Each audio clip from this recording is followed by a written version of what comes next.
Why House M.D. should never get a reboot. House M.D.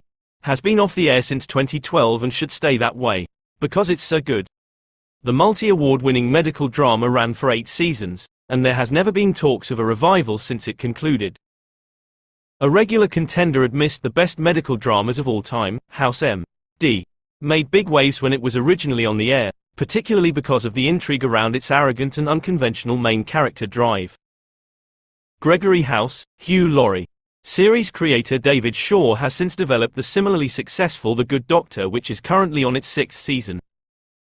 Despite the very real risk of tarnishing the legacy of the original, TV revivals have become incredibly common, with shows such as Dexter, Veronica Mars, and The X-Files all having been revived years after the original finales, and recent announcements have confirmed Criminal Minds and Daredevil will be returning to our screens soon too. However, some shows deserve to just be left alone, and House M.D. is one of them. House M.D. cast played a significant role in its critical acclaim. British actor Hugh Laurie was incredible as the titular drive. Gregory House, a troubled genius who leads a team of diagnosticians to solve complex medical problems at Princeton Plainborough Teaching Hospital. Over the years, House is accompanied by Dr.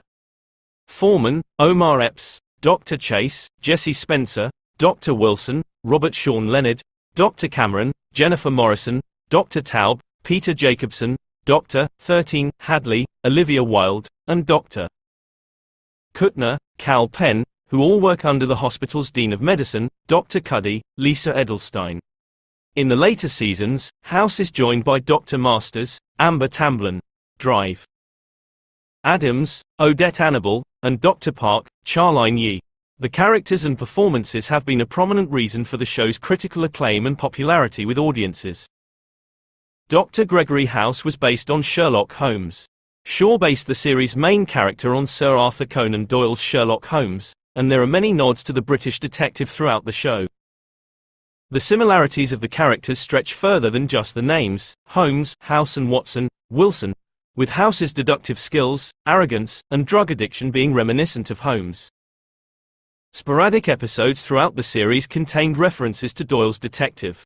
One of the author's most famous Holmes mysteries was a vital inspiration to Shaw for the way he concluded the medical drama. Shaw co-wrote and directed House M.D.'s finale, and paid homage to Doyle's 1893 short story The Final Problem, in which Holmes fakes his own death.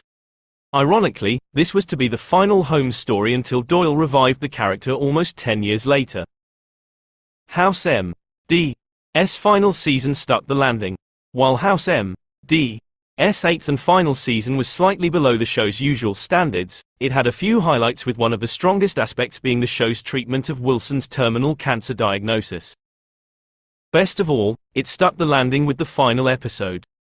It provided closure to the series in a beautiful and bittersweet way, and all the significant relationships which had been so well developed over 8 years were brought to a heartfelt end.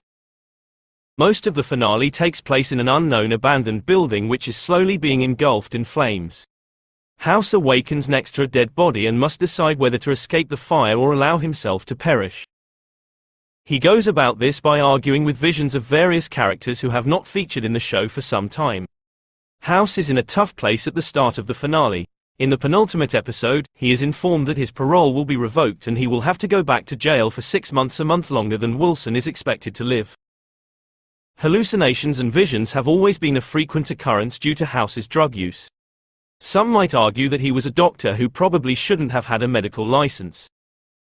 The series handles his addiction issues superbly for the most part, and some of the biggest shocks have been delivered through his mind-boggling hallucinations. Who could forget Season 4's incredible finale? Familiar faces are welcomed back, and it is touching to see many of them patch up their relationship with House. It gives House, and the audience, the opportunity to say goodbye to the characters who were such a pleasure to watch for so many years. In a beautiful montage to Warren Zevon's Keep Me in Your Heart, we see where all surviving characters are at in their lives for the last time. House's conversations with his subconscious run simultaneously with a concerned team at Princeton Plainsborough desperately searching for him and a missing patient.